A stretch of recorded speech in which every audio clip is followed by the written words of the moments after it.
প্রিয় দর্শক, আমরা কুষ্টিয়া থেকে দত্তনগর কৃষি খামার মহেশপুর উপজেলা জেলা ঝিনাইদহের উদ্দেশ্যে এখনই রওনা হব।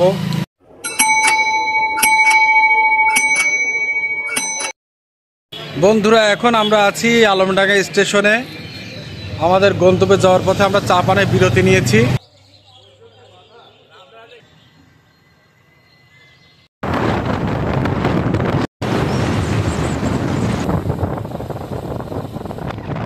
ভাই, কানের ভিতরে তার নিচো যদি শর্ট সার্কিট হয় ঝামেলায় পড়ে যাবেন ভাই, বলে দিলাম। আমরা এখন জীবননগর উথুলি বাস স্ট্যান্ডে। তো আমাদের পরবর্তী গন্তব্য আপনারা জানেন যে দত্তনগর কৃষি খামার।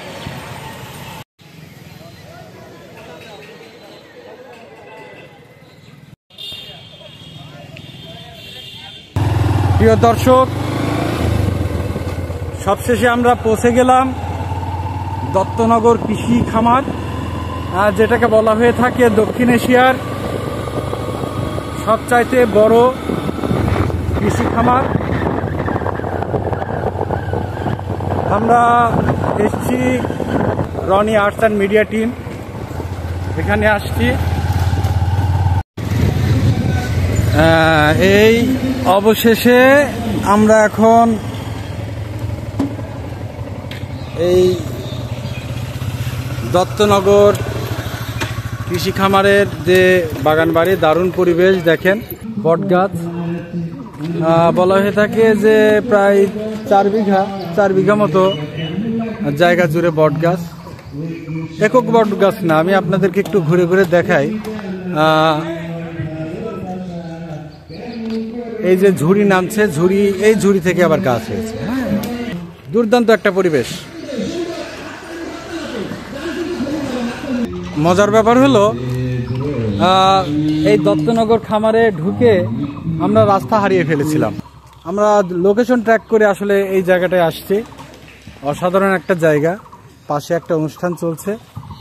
কি ভাই হচ্ছে না?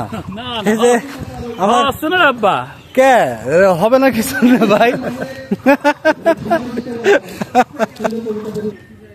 আসলে আমি যতটুকু জানি, আমি এইবার দ্বিতীয়বার এখানে আসলাম।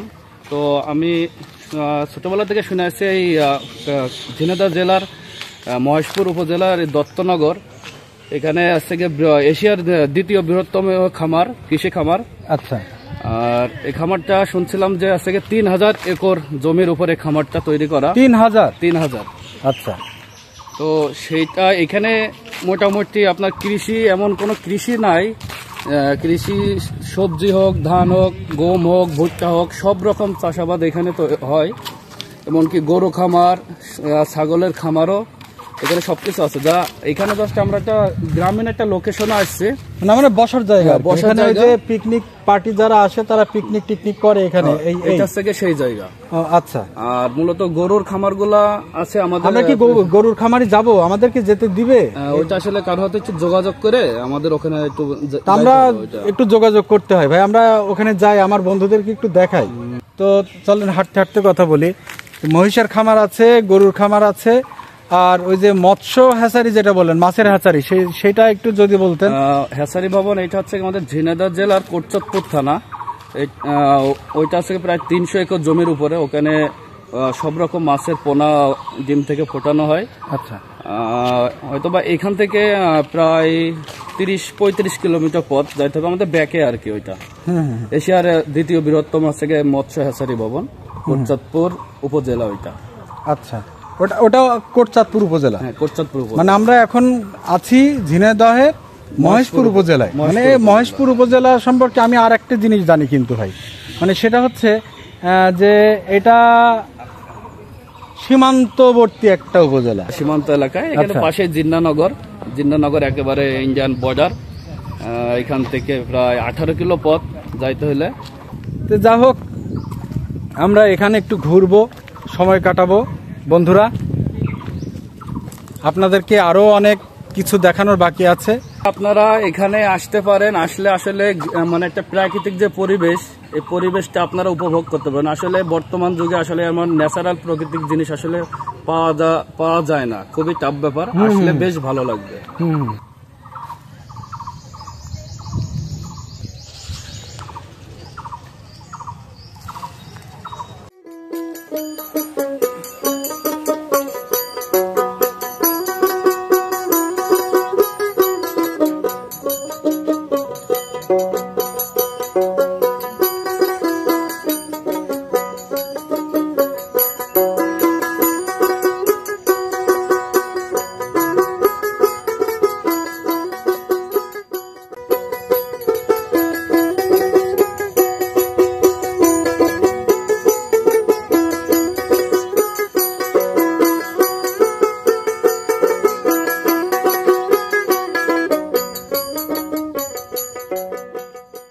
আমার নাম আব্দুল আল।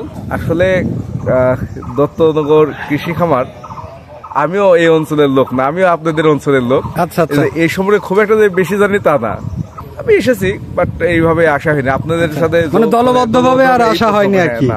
চমৎকার নানান রকমের ফুল ফুটে আছে, দেখা যাচ্ছে জমি থেকে আলু উত্তোলন করা হচ্ছে। বিশাল কর্মযজ্ঞ। এই যে আপনাদেরকে একটু দেখাই, আমার শ্রমিক ভাইরা, আমার দেশের সোনার মানুষ, তাদের হাতেই সোনা ফলে আর কি। এই যে আপনাদেরকে দেখায় আলু,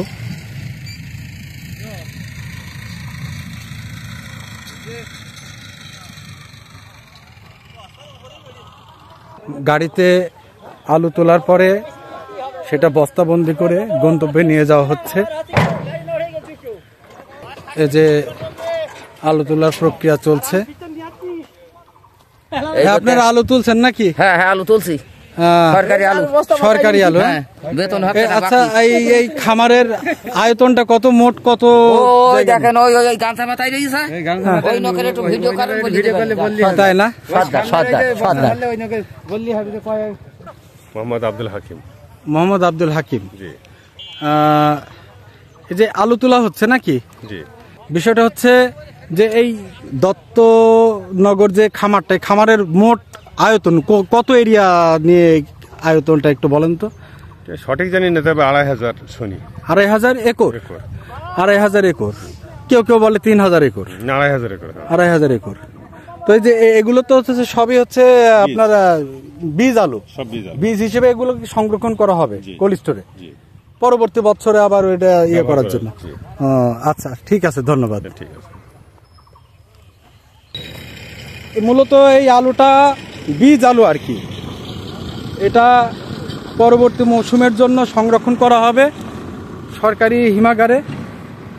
সেখান থেকে পরবর্তী বছর এটা উৎপাদনে আবার কাজে লাগবে।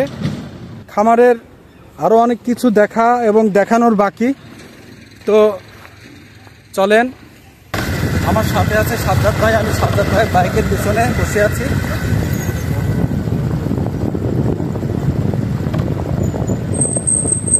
এই যে আমরা এখানে ভার্মি কম্পোস্ট সার আর কি, এখানে সার তৈরি করা হয়, ওইটাকে কি বলে, জৈব সার আর কি। তো আমরা সেখানে যাচ্ছি। গরু, কি দারুণ পরিবেশ রে ভাই। এখানে খুব সম্ভবত গরু রাখা হয় আর কি। আসসালামু আলাইকুম। ওয়ালাইকুম আসসালাম। ভালো আছেন? হ্যাঁ ভাই। আচ্ছা, এই যে আমরা এই খামারটা দেখলাম আর কি, এখানে গরু পালন করা হয়। হ্যাঁ ভাই, এখানে গরু পালন করা হয় চাষের জন্য। চাষের জন্য যে সব গোবর গরু ফেলা হয়, ভইতে আবার সার কইরে ভইতে দিয়ে, মানে জৈব সার তৈরি করে সেটা আবার জমিতেই, অর্থাৎ বাইরে থেকে আলাদাভাবে সার ক্রয় করতে হয় না। দারুণ একটা প্রক্রিয়া, খুব সুন্দর, খুবই ভালো একটা ব্যাপার যে গরু আবাদ হচ্ছে। হ্যাঁ, গরু আবাদ হচ্ছে, আবার সেই গরুর যে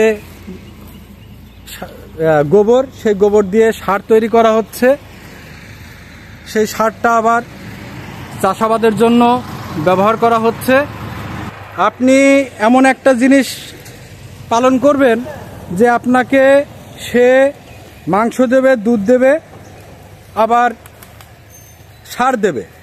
এবং সেই সারটা কি, এই খামারে যে ফসল উৎপাদন হয়, ধান, গম, ভুট্টা বা অন্যান্য যে ফসলগুলো উৎপাদিত হয়, সেই ফসলগুলো, সে ফসলের জন্যই আবার এই সারটা কিন্তু ব্যবহার করা হয়। অর্থাৎ আমরা যে রাসায়নিক সার, সেই রাসায়নিক সারের যে ব্যবহার সেটাকে নিরুৎসাহিত করা হচ্ছে এবং জৈব প্রক্রিয়ায় প্রাকৃতিক যে সার, সেই সারের ব্যবহারটা জন্য অনুপ্রাণিত করা হচ্ছে। ওই যে আমরা আলুর ক্ষেত থেকে যেই বীজ আলুর কথা আপনাদেরকে দেখালাম, সেই বীজ আলুটাই মূলত এখানে সংরক্ষণ করা হচ্ছে। পরবর্তীতে এটা আবার পরবর্তী মৌসুমে ব্যবহার করার জন্য বীজ হিসেবে। অসাধারণ একটা পরিবেশ।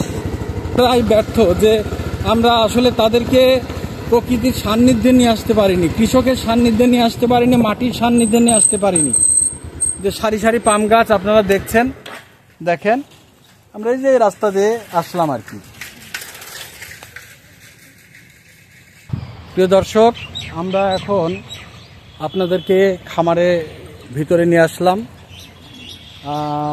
এখানে গরুর খামার আছে। আমি আপনাদেরকে একটু দেখাই, আমার পেছনে গরুর খামার। এই যে গরুর খামার, প্রচুর গরু। ওইটা হচ্ছে গোয়াল ঘর, অর্থাৎ ক্যাটেল শেড। একটা ব্যাপার আমাকে আশ্চর্য করছে, কারণ প্রচুর কবুতর দেখতে পেলাম, এর আগেও দেখতে পেলাম এবং এখানেও দেখছি যে প্রচুর কবুতর। এই যে আমার কৃষক ভাইয়েরা যাচ্ছে।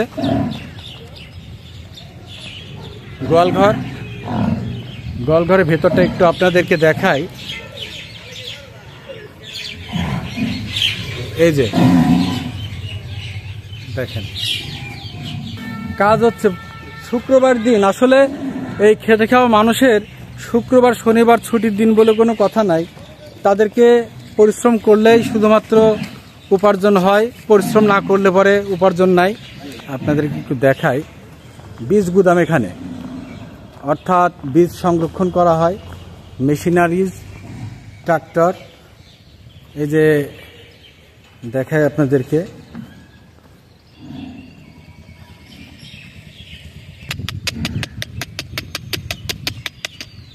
লেজ নাড়াচ্ছ, নাড়াও।